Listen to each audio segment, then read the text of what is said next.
everyone, thank you so much for watching. Thank you for subscribing. This is Rena Hicks. You are watching All Access, and I have an amazing couple of videos for you. The first one we're going to start with is just looking at blockchain.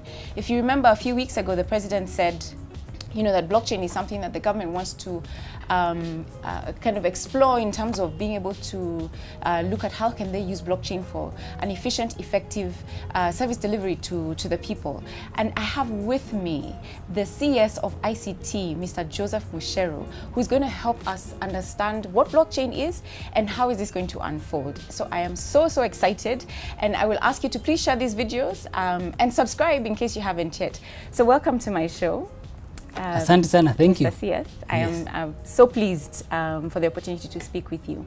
So let's get straight into it. Okay. My first question is, you know, blockchain has been discussed a lot. You know, we've heard it discussed even by the government, by companies looking to explore it, but a lot of people don't quite understand it.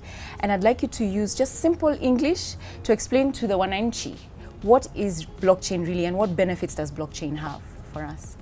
Okay, it's technology, so I don't know how simple one can get. But traditionally, you have multiple databases that people have. Say a database of all the vehicles that we have in the country. We have a database of, say, land titles and so on. Yeah. What these distributed ledgers and blockchain are about is that you now have this database, and it's copied in multiple places. And then on a real-time basis, it's updated so that it's the same everywhere. So you have, they call them nodes. You have different nodes. And that means that if somebody tries to hack one or tries to change something in one, so long as the others know what the true state is, that will not be relevant. So you cannot cheat the system as much. So from a layman's perspective, you own a piece of property, you have your title deed in place. Even if someone now goes and tries to change that title deed from, say, Rina to Mucheru, because Mucheru has been able to hack, unless you take now over more than 50% of all the nodes that are there, you cannot make that change. So it means that the person will still remain the owner. Now with blockchain, it's really a ledger where you've got records of all the transactions and changes that are being done. So it creates transparency, which means if you bought that land and you got it from so-and-so, the record will be there and it's immutable. It cannot be deleted, it cannot be changed, and it means then it creates a lot of transparency. It creates something called trust in a trustless system. So you don't have to now care whether this is true or not. You can check in the system whether that title is correct, and you know it is correct. The policeman will check whether that driver's license is true or it is not. And once the system says it is true, you know it is true. It's not something that will change. I don't know if that's simple enough. I've tried to water it down, but it then means, you know, you have more stability, you have more efficiency, and you can scale. You imagine like the voters register, you know the truth, so that we no longer have to keep fighting about, is this the real register, is it this? There are things that you can do, the title deeds, IDs, you name it.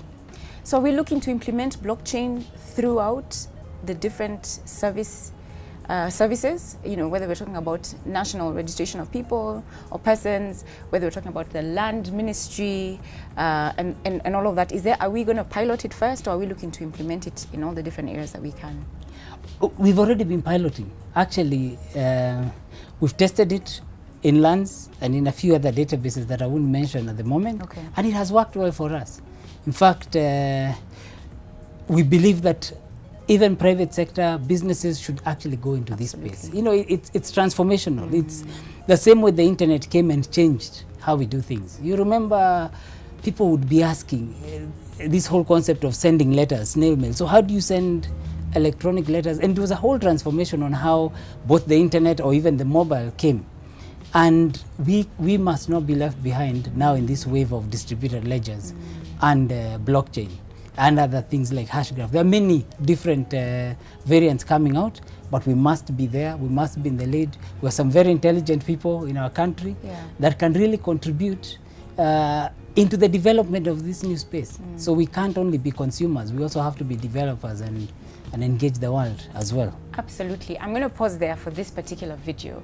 Thank you so much, guys, for watching. I think this is important to understand. Somebody said to me that blockchain is going to do to us and to industries what the internet did to post offices. So it's going to transform the way that we carry out business and the way that we have life as we know it. And so it's important to pay attention, and those of you who are in IT, this is something you need to improve your skills in as we proceed. This is Rena Hicks. Please subscribe if you haven't, and share these videos to others so that they can learn something. Keep watching, and this is MoneyWise. God bless.